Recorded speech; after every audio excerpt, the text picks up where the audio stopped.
What did I think about Robert Horry calling Clyde Drexler the most athletic teammate he ever had? One of the smartest, etc. I ain't got a problem with that. A lot of people don't know how filthy Clyde Drexler was. I mean, what I remember reading the time that he was a broadcaster and he had on penny loafers. What? Oh, wait a minute. Was he coaching the University? I forgot what it was. He had on penny loafers with a suit on, took his shoes off, had his socks on, and did a dunk. And said he didn't stretch, did nothing. Had kind of what you call Ken Griffey Jr. natural athletic ability. I don't think people understand. Yeah, there are people who are going to sit there and tell you that Clyde Drexler was a double stack Junior Whopper Michael Jordan broke version. Some are going to say that. But what they don't get is Clyde. Clyde was one of my favorite players growing up. He was very, very fundamentally fluid. Could move. Could get in the air. I loved him in Portland. He was one of my favorites. The problem with Portland is that they never had a center. I know that's far fetched to say that in this day and time because you don't see centers. I mean, Joker just side and you can make a kind of a case for them. Big men were the rule back in the day. Guards weren't dominating. It wasn't like that. But give Clyde Drexler a situation with a legitimate team. Even Michael Jordan thought of him on the same level. Even though he didn't like it publicly said before the finals, he did say it because Craig Hodges was quoted as saying, he said, the problem is that Clyde doesn't play the game. He's not talking about on the court. He thought Clyde should have been more compromised, maybe willing to sell out and shuffleboard, or also, to commercialize himself. Clyde was a pretty humble cat. Clyde didn't do a whole lot of over talking, over analyzing. He could articulate. That wasn't his DNA. Everybody ain't cut out the smile and grin and whole hot dogs and batteries and go McDonald's and be like this and have to be like Clyde theme song. He still won a ring. He went to 3 finals and ain't nothing to pout down about. He just played in Portland.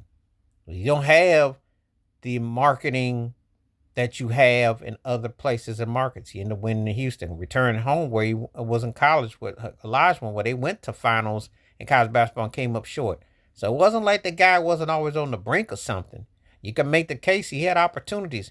It's just that it didn't come to pass, and it did finally come to pass. But again, it's about having opportunities and teammates and stuff. He just wanted to do things where he was a working man and doing his thing. He just was a very talented player. So Robert Horry has played with Olajuwon, played with Tim Duncan, played with Shaquille O'Neal, played with Kobe Bryant, got to see everybody. It's quite an honor when he says it's about Clyde Drexler. But Clyde Drexler has been underappreciated. Did have a sick finger roll. Had a sick going to the whole one-handed throwdown dunk.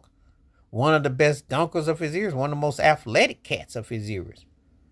And he does get kind of pushed to the backside. I think a lot of it because of where he played. And by the time he won, it was later in his career. And it past his peak and his prime of his powers. But make no mistake about it, that was a bad dude. If you go back to the Five Slammer Jammer era, you understand why he was one of the best.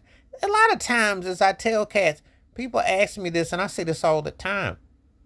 It depends on the system you get and what you got as a squad. Because there's not a lot there are special like type talents, but there's not a lot that separates you, but it depends on what you got as far as the cast and the crew. If you got the right pieces in place, you can look like something quicker. But you got to have the right coach, the right system, the right components. That's what's going to dictate so much.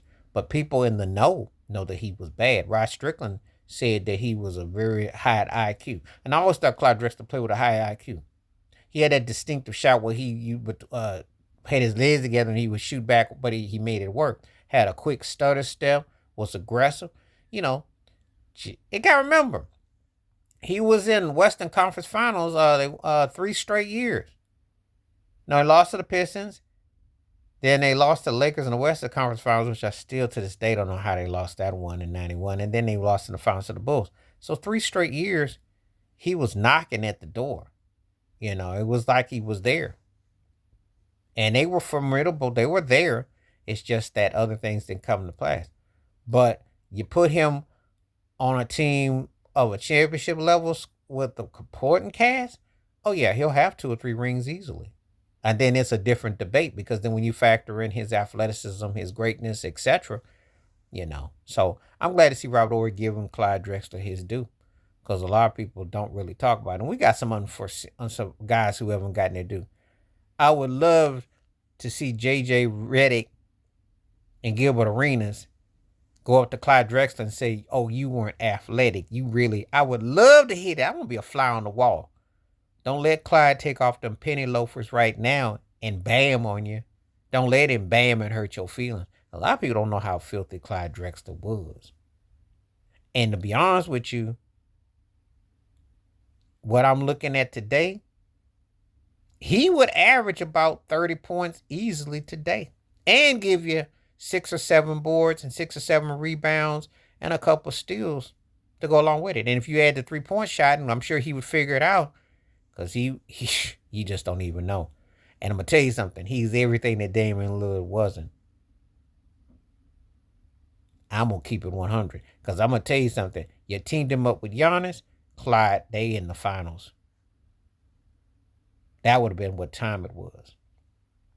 Just saying. To me, Clyde Drexler will always be the greatest trailblazer of all time. That's just me. Just saying. Would have said Brandon Roy if he had stayed healthy. Bill Walton be third and Dame would be fourth. You got a problem with it? I can holler at you, Portland, if you want to. I ain't seen nobody that's going to touch what Clyde did. Because Dame sure didn't. Stat padding don't count. Just keeping it 100. So I said it. Yeah, Dame's probably Clyde, Walton, Dame, and Brandon were probably my order. But Clyde would be first. Would have been something if he'd have gotten Sabonis early in his career. That's another story, another video, because Sabonis was a precursor after Walton. He was a precursor to everything Jokic does. And Sabonis was actually better. People don't know how filthy that guy was. Imagine if him and Clyde Drexler had been putting down athleticism, IQ.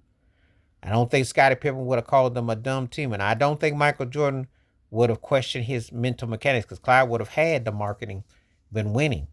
I'm just going to keep it 100. Please like, subscribe, welcome thoughts, comments, and I do respond. Thank you. Wash your hands. Keep your mind clear. Watch out for another and share it if you like and hit that membership. Stay safe, stay blessed, stay real, stay woke. I'm out. Peace.